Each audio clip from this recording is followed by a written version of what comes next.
You know, Danganronpa is such a nice series, full of mystery, intrigue, and they managed to create such a recognizable mascot, literally a teddy bear. And as a soft, cuddly creature, I'm sure he gets along with the other mascots. Just like that hedgehog who loses all his rings whenever he crashes into stuff. I hate that guy and his worldwide fame and his stupid games, and I hate that hedgehog!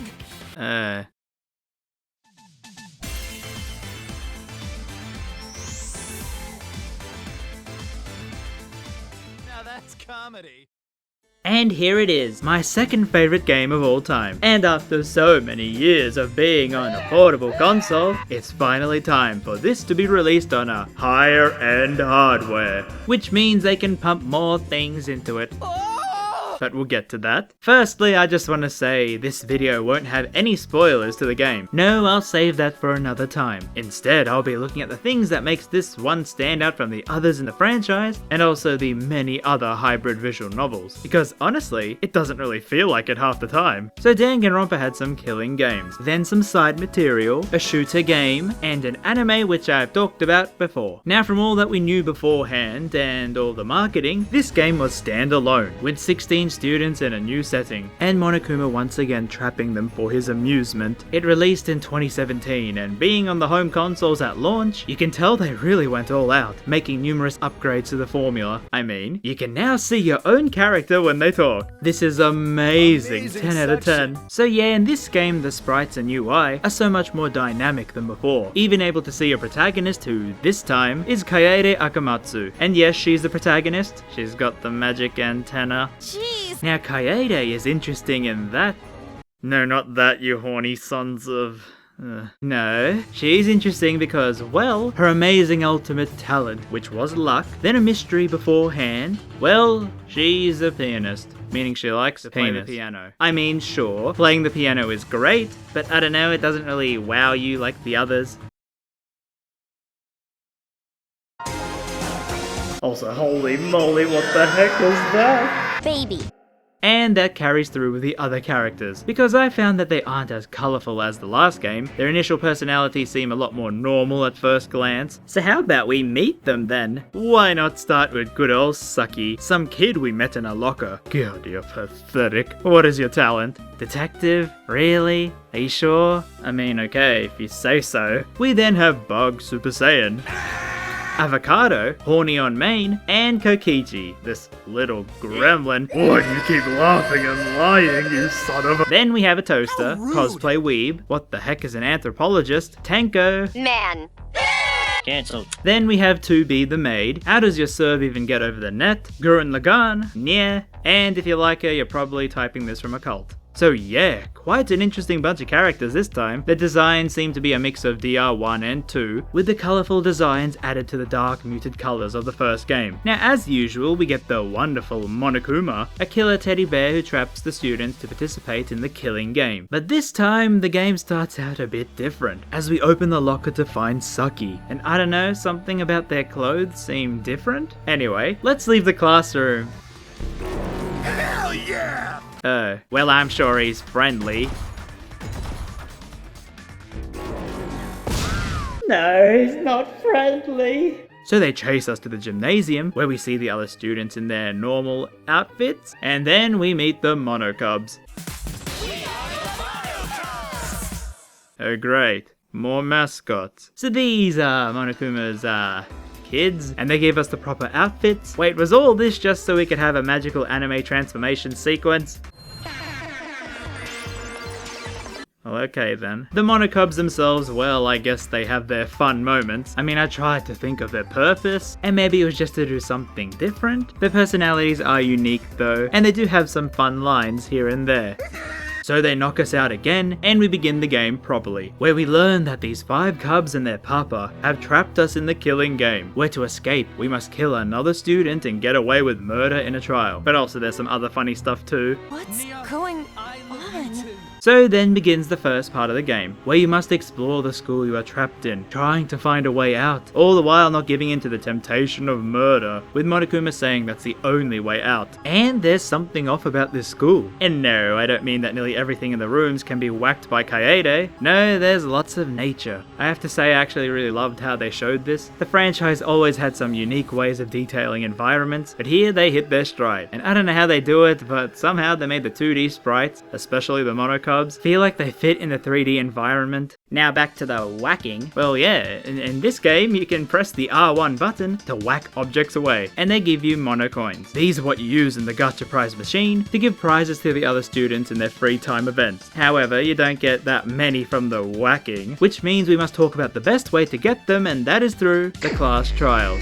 Now hang on, I know what you're saying. Isn't this meant to be a spoiler-free video? But if you're going to talk about the trials, that means you're going to spoil at least the first murder, right? Oh no, you're just like the other YouTubers who reviewed the game and don't care about what they showed on screen. Well, the good folks at Team Danganronpa, they thought of a way to counter this dilemma. And this was through the Danganronpa V3 demo. Yeah, stop looking so shocked. I know a lot of you didn't even know this thing existed, but it's actually quite amazing, because unlike so many other demos, this is a wholly original thing, as in everything in this demo isn't in the main game. They made the demo story with its own brand new original murder. It features the protagonist from the other two games, kills off a DR1 character, and has its own story and jokes, all for the purpose of showing you V3's gameplay without any spoilers at all. You even have the class trials fully voiced as well. They went all out for a thing that not many people knew existed. Plus, if you have the save data, you can get some bonuses for the main game. Now after a murder happens, the investigation is the same as before. Click on every object to get the truth bullets. Also press triangle if you are stuck and don't know what is clickable. Then in the class trial, you and the others must work out who killed the student. As when you get it right, you all continue the killing game, while the murderer is executed. But if you pick the wrong person, you all die and the murderer gets to leave. Now the main bit is the non-stop debates, where you shoot your truth bullets against any inconsistent statement made by someone. Now a big thing about this game is lies. As for the first time, if you hold down triangle, the evidence turns into its opposite meaning and becomes a lie, meaning Kaede commits perjury. This has interesting consequences in the trial, as you literally make up evidence to talk your way to the next point. Oh, don't worry, it still reaches the same conclusion if you didn't do that. But just know, lying is a big new thing with this game, as one little gremlin will show you.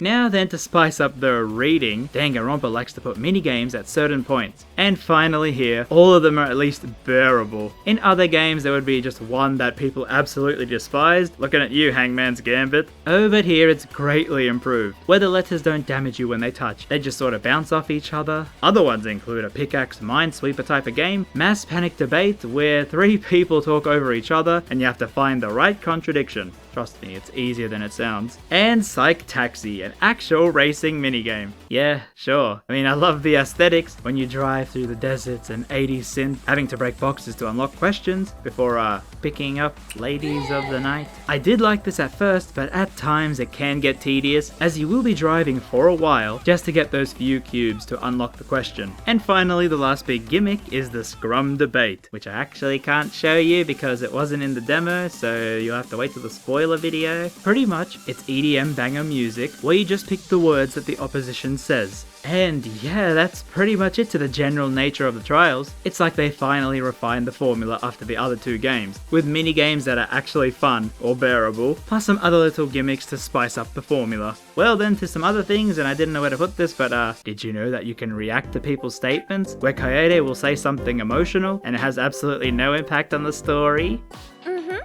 Amazing, wow. Now if you happen to run out of uses for the mono coins with the gacha items, there's the casino, which opens up in the middle of the game and allows you to convert the mono coins into casino ones. And you really should do this. Firstly, because your coin limit caps out, so you might go to a trial and not realize you're actually full of mono coins. And well, it does allow you to buy extra items or skills to use in the trials to make it easier, or even a love key, which Oh no! So, yeah. I guess each Danganronpa game has to have some weird thing to it. And this is V3's one. In Hotel, that word, if you buy the love key, a random student will meet you in your dreams and you do, things with them. But moving on very quickly, let's move on. Below the casino are minigames that you can do. And these are edited versions of the ones from the class trials, where you have to drive and run over people, the Minesweeper one, and salmon fishing, which is exactly what a bear does. Yeah, that's how they do it in the wild. And finally, you have the slot machines, because it's a casino. It has to have some sort of gambling. Now, with all these things, I actually never tried them on my first playthrough, because I was kinda rushing it at launch before the spoilers got to me, so it was completely refreshing seeing how many modes this hybrid visual novel had. Except the hotel thing. Please don't take me back there. But yeah, sometimes I forget that this game's genre is one where you're just meant to press X reading dialogue, and you think that's all? Oh, no, because we have the post-game. Now, don't worry, I won't spoil the main game. These things do unlock afterwards, but if you don't want to know about them at all, skip over here. So firstly, the normal mode that's in the other games, this time called Love Across the Universe, where Monokuma just cancels the killing game and makes it a dating simulator. It's pretty much the mode to grind out the free time events with the other characters, and you get a special ending when you do them all. It's actually a lot easier here since there's no resource management. It's just talk to them twice a day for 10 days, take them out on dates till this meter is full, and to take them on dates you need the tickets from the casino, which you visit on each of the 10 nights. Now here's a little hint for you. If you want oodles of coins, do the fishing game on mean difficulty. It's actually not that hard picking the salmon, just make sure you grab the monocub when you see them. And apparently connecting a mouse also works on the PS4, but all I have are wireless ones and it never worked. First world problems, am I right? But yeah, this made grinding for coins insanely easy with a 10 times payout on an S rank, meaning I could buy so many things, like themes, because yeah, of course you can personalize the pause menu. Now then to the other two modes, and I'm seriously stumped as to how this hybrid visual novel was able to put all this in a game. I mean seriously, it's a board game tied to a classic RPG dungeon crawler. So yeah, in the talent development phase, you pick a character from the 3 games to develop over 3 years. And it's a board game, where each turn is a month and you roll a die to move spaces. You can then get these weird events to actually level up RPG stats on your character. Yes, Danganronpa V3 is a JRPG, I am completely serious. Oh no, but it doesn't stop there. You then can land on these spaces where your character will interact with others in full unique written dialogue, characters from different games. So yeah, you're playing through fan fiction. And as someone who loved the character interactions, these were amazing. But I kinda wish they were dubbed. Hold on. Bruh, don't be entitled. Okay, fine.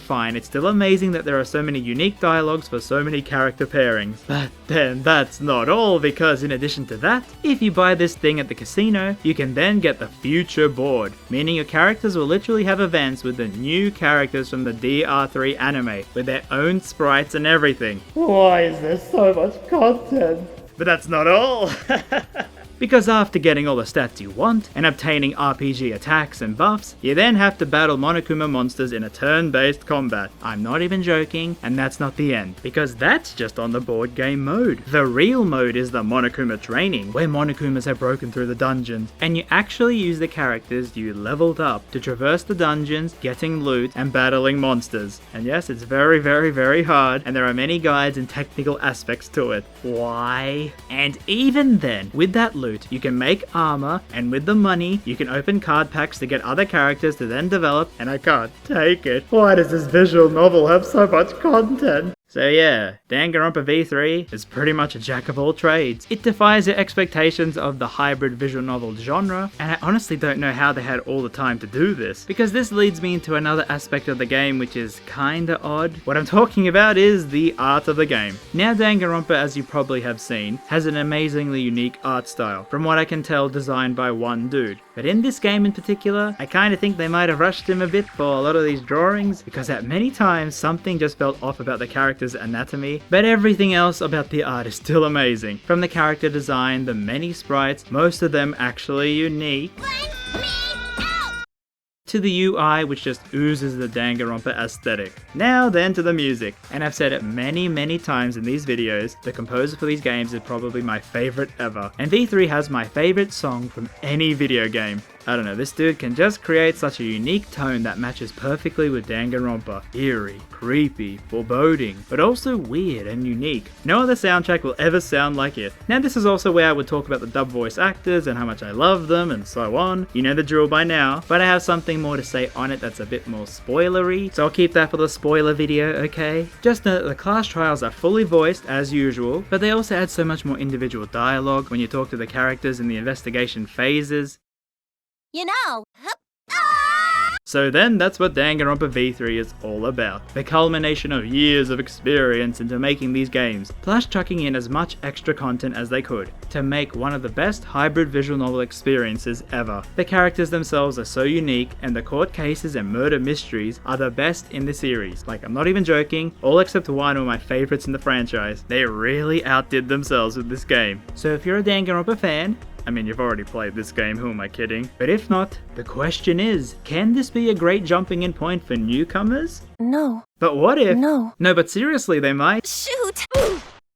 Okay, but seriously, just trust me in that you should at least play DR1 and 2 if you want to make the most out of this game. So now then, you probably are still wondering, well, all this content is good and streamlined design is amazing, but why exactly is this your second favorite game of all time? Well, for that, dear viewer, I will have to talk about the story of V3, including the ending, which I think is the best ending a video game ever did, matching the series' tone so well, and how this one game defied so many expectations. So hold on to your butts for the end of Danganronpa V3. You talking about my butthole? No.